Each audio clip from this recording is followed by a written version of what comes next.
Assalamualaikum warahmatullahi wabarakatuh. Perkenalkan nama saya Agus Dilar, PMC 21 Izinkan saya menjelaskan bagaimana cara kerja mendelay. Ini poin-poin yang akan saya bahas. Mulai pertama kita bahas satu-satu. Bagaimana sih cara memasukkan dokumen PDF ke Mendeley? Langsung saja kita pertama langsung aja ke buka aplikasi Mendeley. Kita klik Add News, lalu Import File. Nah, ini kutipan-kutipan berdasarkan yang sudah saya siapkan. Open. Nah, ini sudah terupload di Mendeley.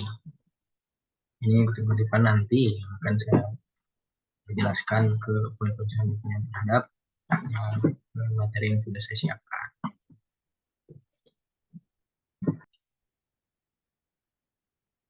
Oke, selanjutnya saya akan poin kedua, bagaimana cara memasukkan referensi fisik seperti buku fisik ke dalam Mendeley. Nah, pertama-tama saya mau mengambil buku dari Piktomologi Bapak Yusef, buku Yusef Rusmana. Itu kan Yusef Mulyana, ini dosen Piktomologi saya semester sebelumnya. Nah, kita langsung ke Mendeley. Kita add new langsung ini ada add reference manually, jadi manual secara manual gitu. Nah, ini pindahkan ke buku, kita tuh isi dengan judulnya etimologi 4.0.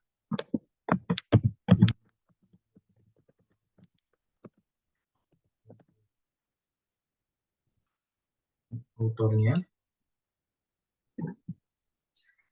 kita seperti yang dijelaskan pada desainnya, nama belakang dulu langsung nama depannya itu yang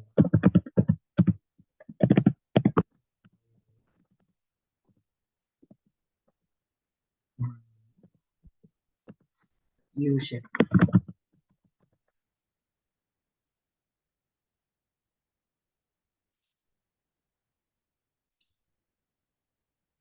Lalu lanjut sudah tertera Mulyana, Pak Yusef Mulyana,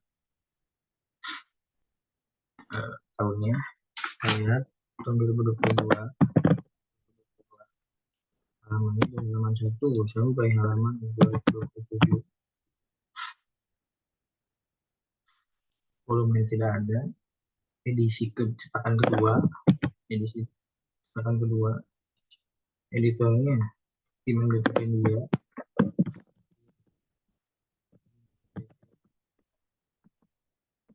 Dia Aubat.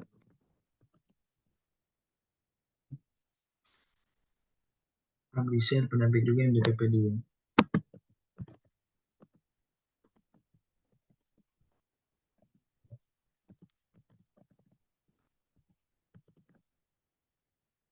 Bulan kedua.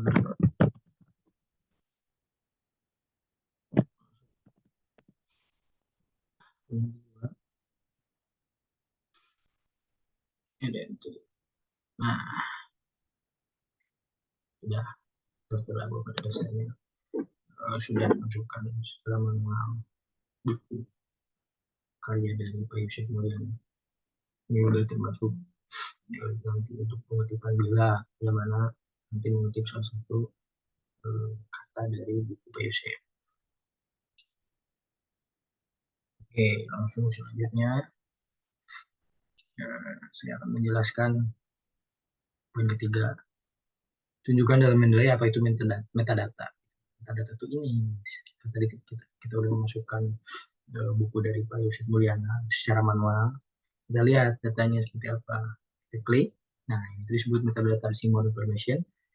Nah, ini data. Ini data daripada buku Pak Yusef. Siapa editornya, habis di mana, pada bulan apa. Ini seperti metadata. Nah, seperti ini. Misalkan tadi kutipan dari analisis faktor yang memberi pelanggaran lalu lintas. Nanti saya masukkan pertama, kita klik aja. Nah, ini metadata dari metadatanya.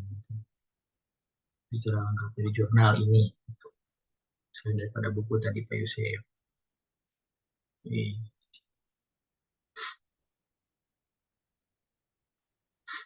Itu kan. Lanjut.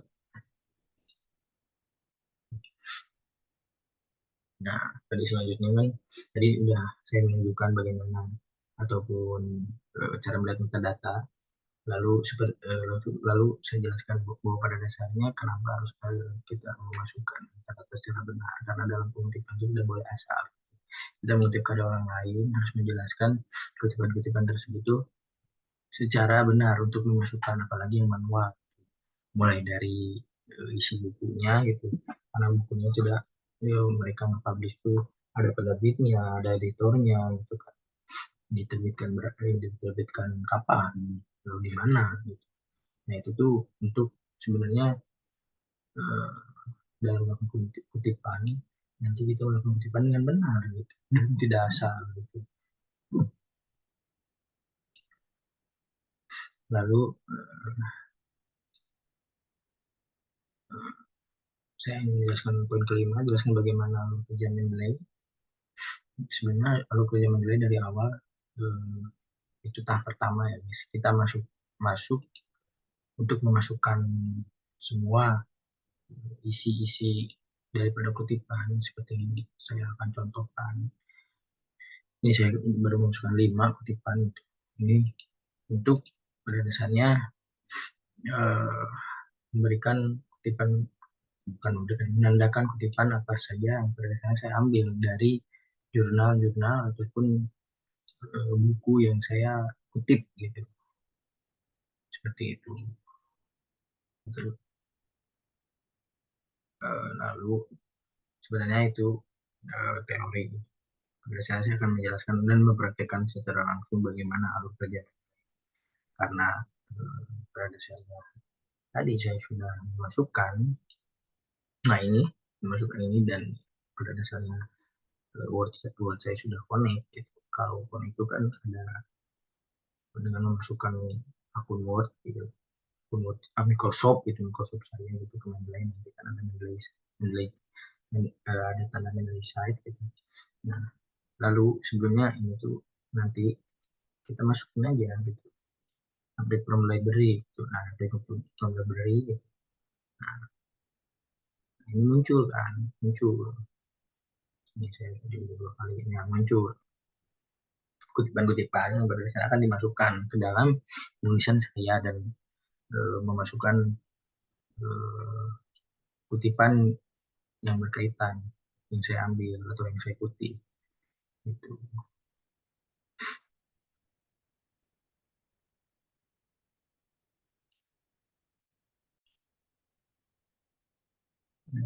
Langsung masukkan. Nah, bila mengutip itu cara kerjanya, kita langsung aja contohkan prakteknya. Nah, kalau misalnya ini akan saya kutip dari jurnal efektivitas ini. Nah, terus aja insert citation. Nah, ini, dan jangan lupa titik itu di akhir. Sudah kutipan. Lalu lanjut, bagaimana cara mengerti bahasa pengutipan ke bahasa Indonesia. Nah, apabila kutipan saya ini kan menggunakan bahasa Inggris at all. Nah, saya rubah dulu ke setting, ke citation setting saya. Ini rubah bahasanya, cari bahasa Indonesia. Nah, bahasa Indonesia, gitu. Update citation language, down. Jadi angkutan dan kawan-kawan. Tadi kan at all. Oke. Lalu poin selanjutnya yang saya akan bahas, bagaimana tingkat kepantasan dalam pengutipan. Nah, seperti yang telah tadi saya jelaskan, tingkat kepantasan pengutipan titik itu tidak boleh pada dasarnya titik dulu baru kutipan. Nah ini tidak boleh, kutipan dulu baru titik di akhir, begitu, seperti itu tuh salah satu kepantasan dalam pengutipan tuh. Lalu bagaimana cara mengutip dari banyak sumber? Nah, bagaimana? Misal ini tuh beberapa misalkan dari beberapa kutipan seperti itu. Nah, saya akan mengutip dari buku, dari jurnal ini, jadi jurnal ini, misalkan ini nih, ini misalkan ada beberapa jurnal yang kalian suka. Tinggal sesimpel ini save change. Nah, ini dasarnya udah ngutip dua jurnal itu secara langsung begitu. Ini bagi ke bahasa Indonesia kan, udah kutipannya pakai dan kawan-kawan DKK seperti itu. Lalu poin yang saya akan bahas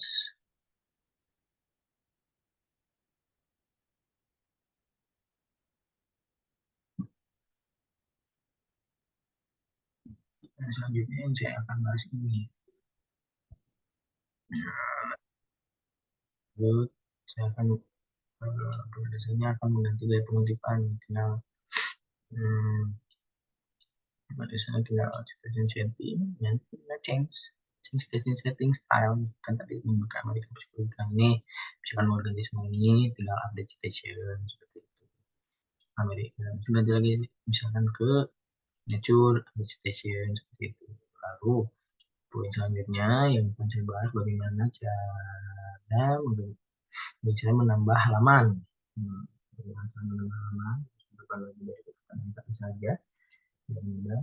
Bagaimana kita ini nanti ini bagaimana kita dijelaskan misalkan page-nya halaman yang saya perlu diperhatikan 5 misalkan halaman 7 save change. Nah, ubah sendiri dari halaman 7 ini secara otomatis karena kita tersetting. Lalu kita menjelaskan poin selanjutnya jelas. Oh ini. Lalu selanjutnya bagaimana cara bagaimana cara ataupun pengutipan dalam 3 tipe interview. Pada dasarnya 3 tipe itu pertama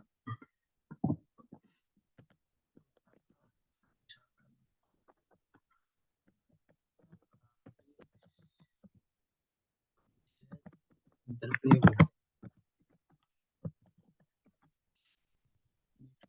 seperti apa.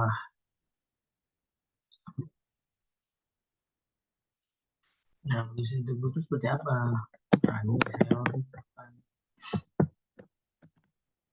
Kita ngutip dari buku tadi Pak Yusuf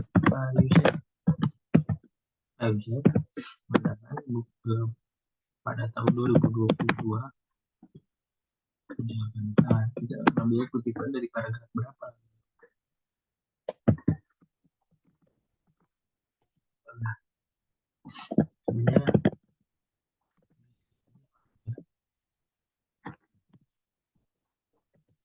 halamannya seperti halaman 7.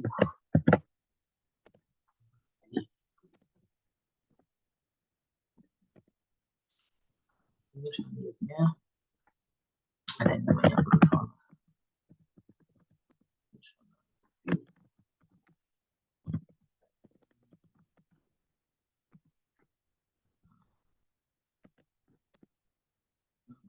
Ini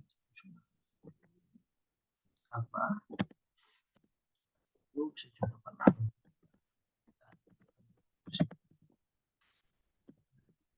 Tapi saya secara langsung ke Pak Yusuf itu untuk menanyakan tentang victimologi semisal. Jadi saya komunikasi pribadi. Nah, ini tentu komunikasi pribadi. Kapan tuh misalkan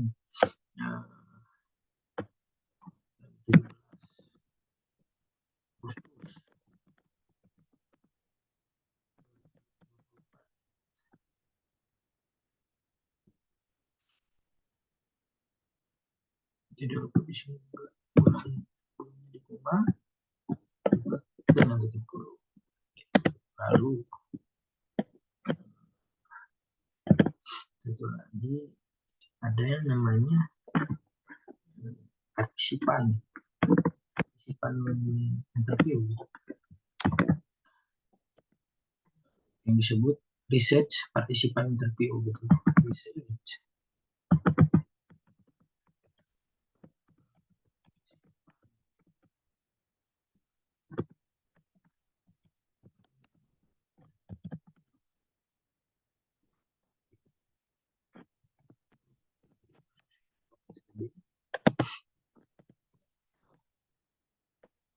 Partisipan. Nah, nanti kan bisa kita untuk nih partisipan. Langsung kita tuliskan saja partisipan.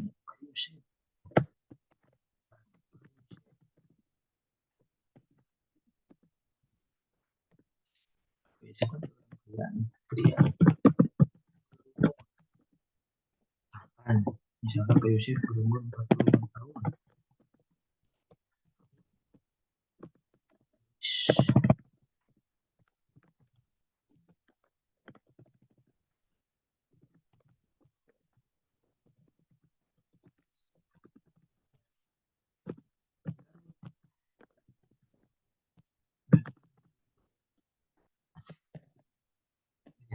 Bahwa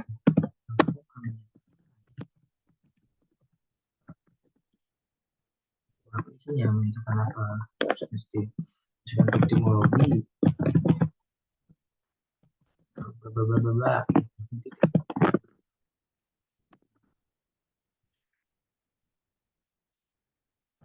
Nah, itu ada tiga tipe interview dengan publisher interview, personal interview, sama riset partisipan interview. Nah, itu tuh kan ada secara langsung personal publisher interview dari sumbernya, entah itu buku atau jurnal yang diterbitkan oleh tokoh tersebut ataupun orang tersebut. Lalu misalkan kita masih dari partisipan interview juga, misal penitipannya kalau dengan orang yang sama dan cara atau tipe yang berbeda seperti ini contohnya. Gitu. Langsung kita lanjut bagaimana cara mengutip secara vertikal. Gitu. Biasanya kita sudah mengutip secara vertikal. Nah, dimana kutipan secara vertikal yang baik dan benar, kepantasan, kelayakan, seperti itu yang tadi telah saya jelaskan juga, bahwa pada dasarnya ini tuh yang tadi sudah saya kutip kutipannya di akhir, dan pun itu menandakan pembedaan, nantinya saya jelaskan terhadap naratif kutipan naratif gitu. Ini kan parenthetika seperti ini gitu. Dan nanti kan kalau misalnya kita kita kita kita langsung kutipan di lain, misal di sini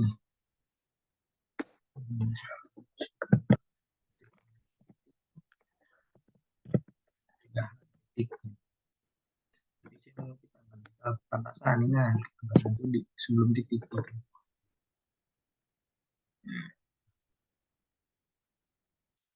Nah, ini jumlah ini tidak bisa citation. Nah, ini penting.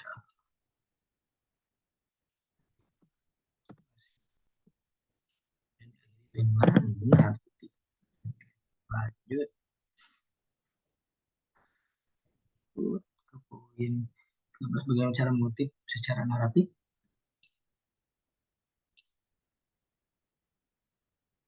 Nah, langsung aja pembeda daripada parenthetical citation sama naratif citation. Nah, kan tadi saya jelaskan bahwa dasarnya itu parenthetical citation karena berada di akhir dan tidak ada kata sambung gitu. Nah, karena pada dasarnya naratif itu adanya narasi untuk menyambung gitu. Nah, semisal tetap dengan jurnal ini, misalkan di sini kita di awal gitu mau ngetik di awal, karena bisa dikutip di awal. Tapi dengan tipe yang soal ini kan tadi kutip tipenya itu kayak gini, tinggal tinggal klik jurnalnya, tinggal klik, nah ini motornya. Nah pembedanya ini, kalau ini parenthetical, kalau ini naratif, bedanya dari tanda segi kurung ini tahunnya. Nah tahunnya di kurung, pakai kurung gitu, tapi akan dalam buku ini menyatakan kalau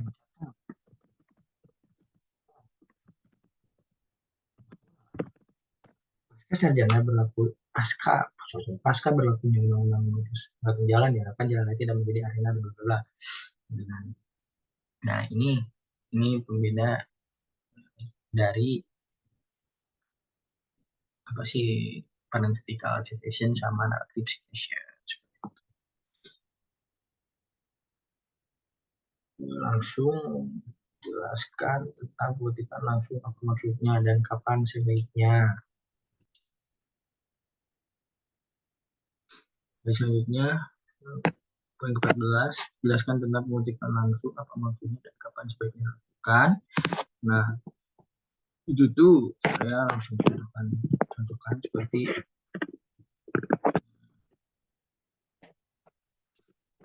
dan sebenarnya contohkan poin 15 sebaiknya dilakukan kutipan secara langsung. Nah kutipan secara langsung itu ya tidak berubah daripada atau tidak memparafrase daripada kutipan yang telah kita kutip dari seseorang gitu. Karena pada dasarnya kutipan itu dilakukan secara langsung tanpa kita rubah, karena biasanya berisi tentang definisi. Gitu, definisi kan pada dasarnya kita perlu, dan menurut seseorang dan menurut pakar hukum itu tidak perlu dirubah begitu. Nah seperti itu, kenapa gitu kan, dan kapan sebaiknya itu saya jelaskan. Contohnya saja gitu kan, ini kan kita mengutip langsung gitu. Misalkan kita ambil dari satu paragraf, ini kurang dari 40 paragraf, 40 kata, 40 kata kita ambil gitu. Nah kita contohnya dari baik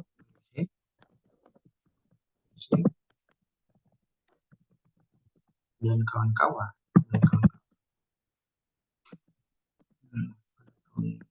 2022 mencatat gitu kan.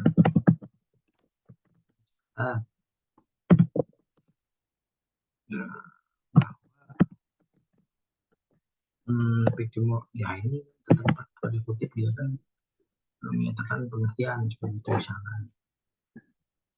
Misalkan Tukumali adalah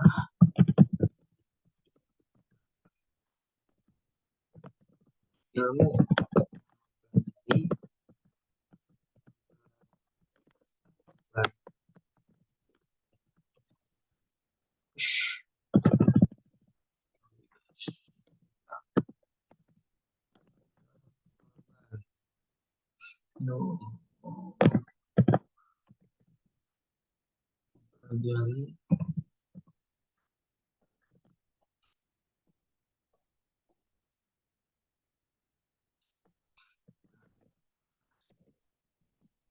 dari korban. Nah itu dijelaskan dalam paragraf berapa, itu dalam halaman berapa, kan jelaskan dalam halaman 7 tetap ya, kurung halaman 7 lupa itu. Nah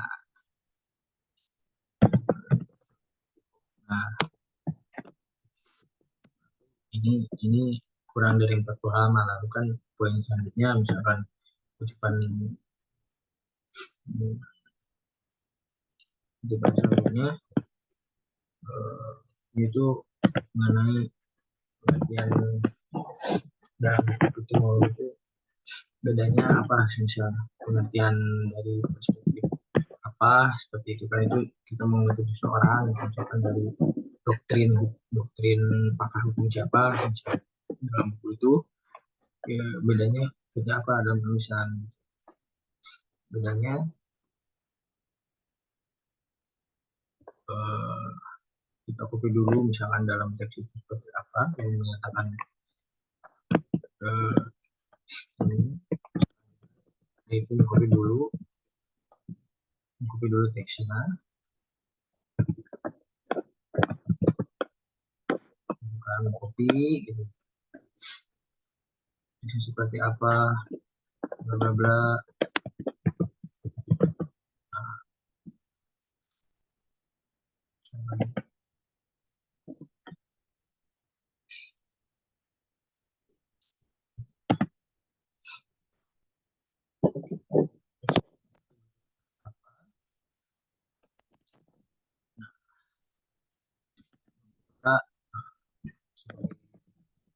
Nah, itu lebih lebih dari 40 kata dan 4 titik, dan kita tetap harus menyebutkan ayo share,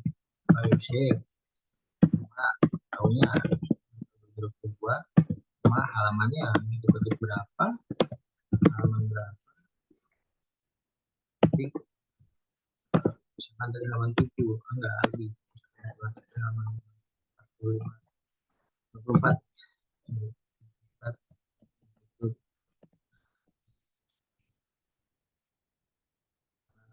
lebih, bedanya itu lebih dari 40 kata, dan ini uh, tidak lebih dari 40 kata. Mungkin sekian yang bisa saya jelaskan tentang mengenai dan cara menggunakan. Mohon maaf bila ada kesalahan. Saya buat formular 1000229. Assalamualaikum warahmatullahi wabarakatuh.